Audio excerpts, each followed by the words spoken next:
Assalamualaikum warahmatullahi wabarakatuh. Waalaikumsalam warahmatullahi wabarakatuh.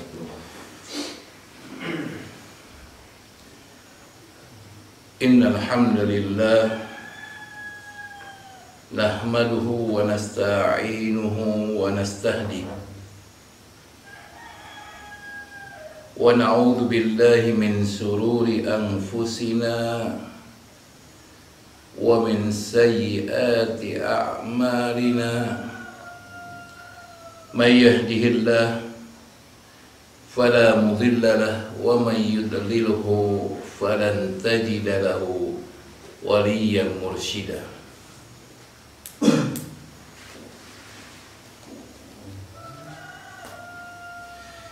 Asyhadu an la ilaha illallah wahdahu la syarika lah wa asyhadu anna Muhammadan abduhu wa rasuluhu la nabiyya ba'da. Allahumma salli wa sallim wa barik ala nabiyyina wa karimina Muhammad sallallahu alaihi wasallam wa ala alihi wa sahbihi wa man sara ala nahjihi ila yaumil qiyamah, amma ba'd. Alhamdulillah wa syukurillah, pada kesempatan pagi hari ini Allah Subhanahu wa taala mempertemukan kita dalam satu pertemuan yang insya Allah pertemuan yang diberkahi oleh Allah Subhanahu wa taala. Pertemuan yang kita berharap mudah-mudahan Allah Subhanahu wa taala memberikan kepada kita ilmu yang bermanfaat, ilmu yang bisa kita amalkan dalam kehidupan kita sehari-hari, ilmu yang akan mengantarkan kita masuk ke dalam surganya. Amin ya rabbal alamin.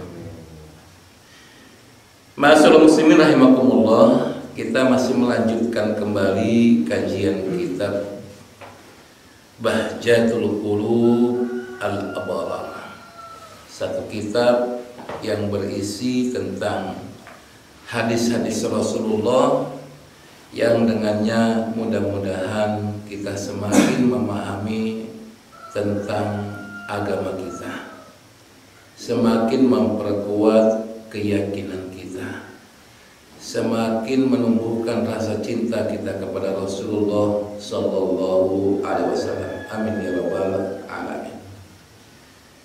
Insyaallah pada hari ini kita akan memasuki pada al-hadis as-sadis, hadis yang ke-6. An Abdullah bin Amrin radhiyallahu anhuma qala qala Rasulullah sallallahu alaihi wasallam al-muslimu man salima al-muslimuna min lisanihi wa yadihi wal muhajiru man hajara ma nahallahu anhu, muttafaqun alaihi. Wa zada at-Tirmidzi wan Nasa'i wal mu'minu man aminahun nas ala dimaihim wa amwalihim. Wa zada al-Baihaqi wal mujahidu man jahada nafsahu fi ta'atillah. Dari Abdullah bin Amr berkata, Rasulullah SAW bersabda, seorang muslim itu adalah seseorang yang memberikan keamanan, keselamatan bagi muslim lainnya, baik dari lisannya maupun tangannya. Dan muhajir, orang yang hijrah itu adalah orang yang hijrah dari apa-apa yang dilarang oleh Allah Subhanahu wa taala. Kemudian Imam Tirmidzi dan Imam Nasai menambahkan, dan seorang mukmin itu adalah seseorang yang memberikan keamanan, keselamatan, ketenangan kepada manusia yang berkaitan dengan harta mereka dan juga berkaitan dengan darah mereka. Kemudian Imam Baihaqi menambahkan, dan seorang mujahid adalah seseorang yang berjuang mendidik dirinya ya, di dalam melaksanakan ketaatan kepada Allah Subhanahu wa taala. Ma'asyiral muslimin rahimakumullah. Dalam hadis ini ada 3 poin penting yang kita pelajari. Yang pertama adalah berkaitan tentang hakikat seorang muslim. Yang kedua berkaitan tentang seorang muhajir, orang yang hijrah. Kemudian yang ketiga adalah berkaitan dengan seorang mujahid, seorang yang berjuang. Dalam buku ini dimulai dengan perkataan, dzakara fi hadzal hadis kamal hadhil asma'al jalil allati rattaballahu wa rasuluhu 'alaiha sa'adah dunia wal akhirah. Jadi pada hadis ini adalah menyebutkan tentang perkara-perkara yang diatur oleh Allah Subhanahu wa taala dan Rasulnya, yang bila mana hal ini dilakukan oleh hamba-hambanya, yang dilakukan oleh umatnya, maka akan mengantarkan kebahagiaan di dunia dan di akhirat. Saya yakin bapak-bapak yang hadir di sini dan juga jamaah yang online pasti ingin mendapatkan kebahagiaan. Gak ada seorang pun yang ingin menderita. Gak ada seorang pun yang ingin susah. Walaupun hal itu mungkin akan menimpa pada diri kita, tapi pada hakikatnya tidak ada seorang manusia pun yang ingin mengalami kesulitan dalam kehidupan, ketakutan dalam kehidupan, baik kehidupan di dunia maupun kehidupan di akhirat. Oleh karena itu Allah dan Rasulnya menjelaskan pada 3 hadis ini. Yang pertama adalah hadis yang diriwayatkan oleh Imam Bukhari dan Muslim. Kemudian yang kedua wazada Tirmidzi wan Nasai, dalam hadis jadi riwayat oleh Imam Tirmidzi dan Nasai dan Imam Baihaqi. Kalau dihitung tandanya ada 5 imam dalam hadis-hadis yang telah saya bacakan tadi. Nah, dalam hadis-hadis ini jelas sekali bagaimana Allah Subhanahu wa taala menjelaskan kita tentang hal-hal yang memberikan kebahagiaan kepada kita di dunia dan di akhirat. Apa saja itu? Yang pertama adalah al-Islam wal iman, yaitu tentang Islam dan keimanan. Yang kedua wal hijrah, yaitu tentang hijrah, wal jihad, dan juga tentang jihad. Dan selanjutnya dikatakan wa dzakara hududaha bi kalam jami' syamil. Kemudian Rasulullah menyebutkan kepada kita tentang batasan-batasan tersebut, yang mana batasan-batasan yang disebutkan oleh Rasulullah adalah batasan-batasan yang kalimatnya pendek tetapi sangat luas cakupannya. Ya. Ini yang luar biasa. Adapun poin pertama yang kita pahami dari hadis ini, yaitu annal Islam al-hakiki huwa al-istislamu lillah. Bahwa yang dikatakan Islam yang hakiki itu adalah apabila seorang hamba berserah diri kepada Allah Subhanahu wa taala wa takmil ubudiyati, dan kemudian menyempurnakan ibadahnya. Walaupun memang kita tidak bisa secara sempurna melaksanakan ibadah-ibadah kepada Allah, ya, karena terbukti banyak di antara kita belum bisa berangkat haji, kan belum sempurna. Tetapi bukan berarti kemudian kita meninggalkan seluruhnya. Jadi kalau dalam kaidah dikatakan kalau kita nggak bisa mengambil semuanya, jangan sampai kita meninggalkan seluruhnya. Ambil sebagian yang bisa kita kerjakan.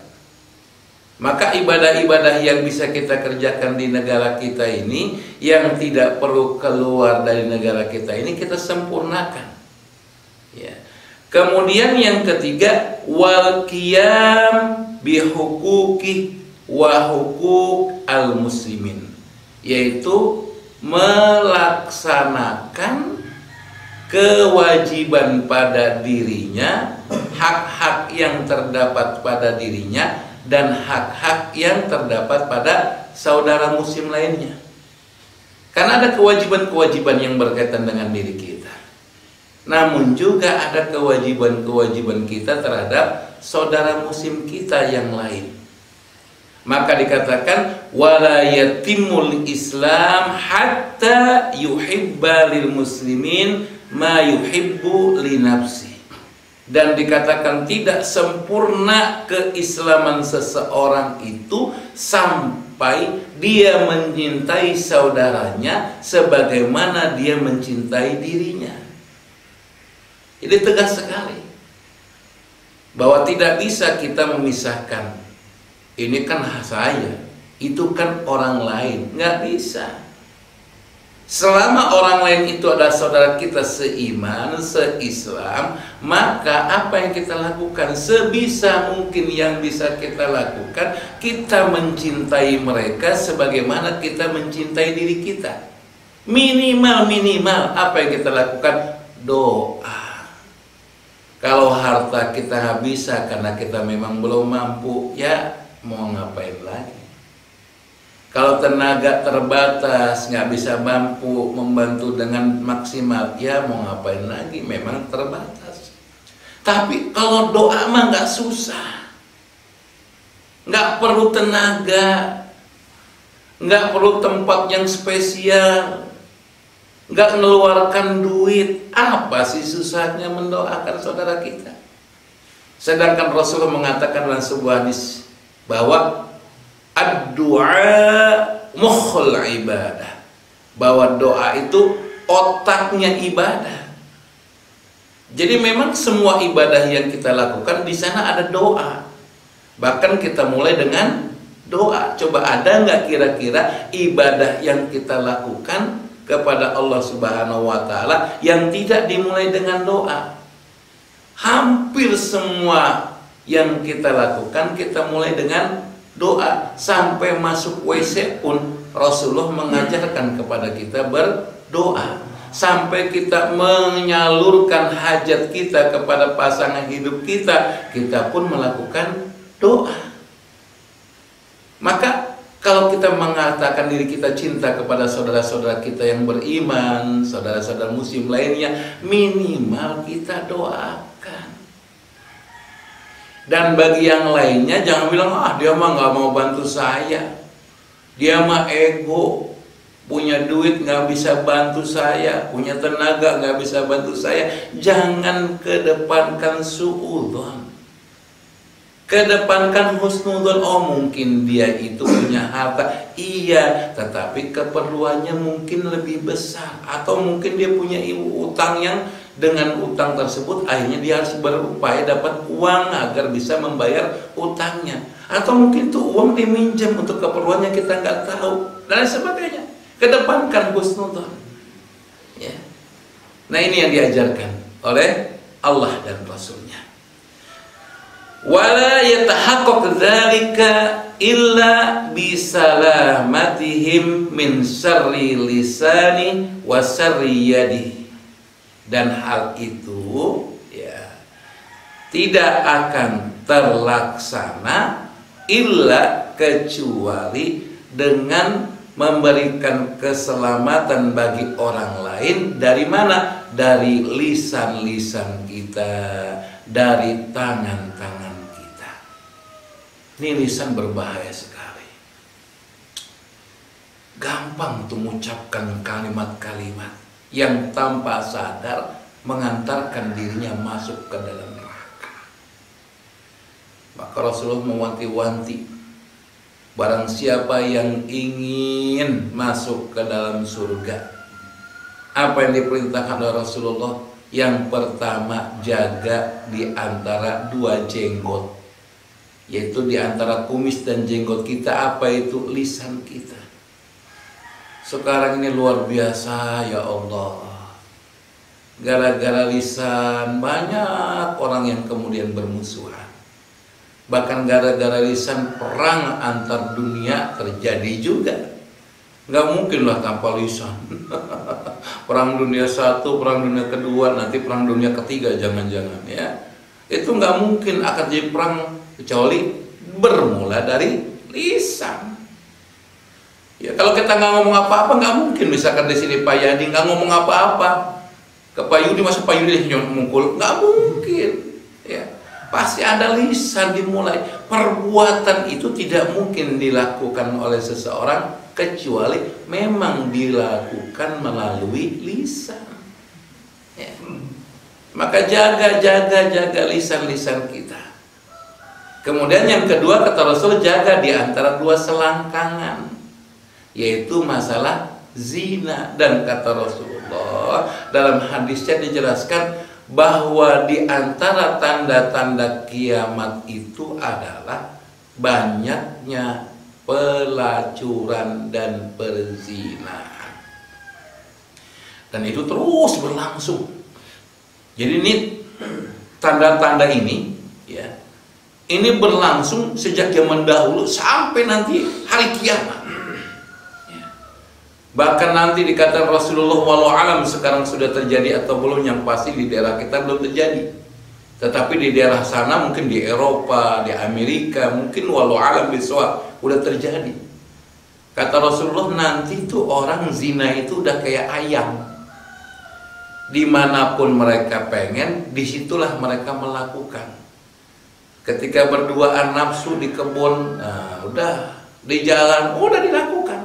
Orang lalu-lalu mau dicuek. Kenapa? Udah jadi kebiasaan. Itulah kiamat nanti akan terjadi, di antaranya tanda-tanda tersebut yang harus kita lindungi keluarga.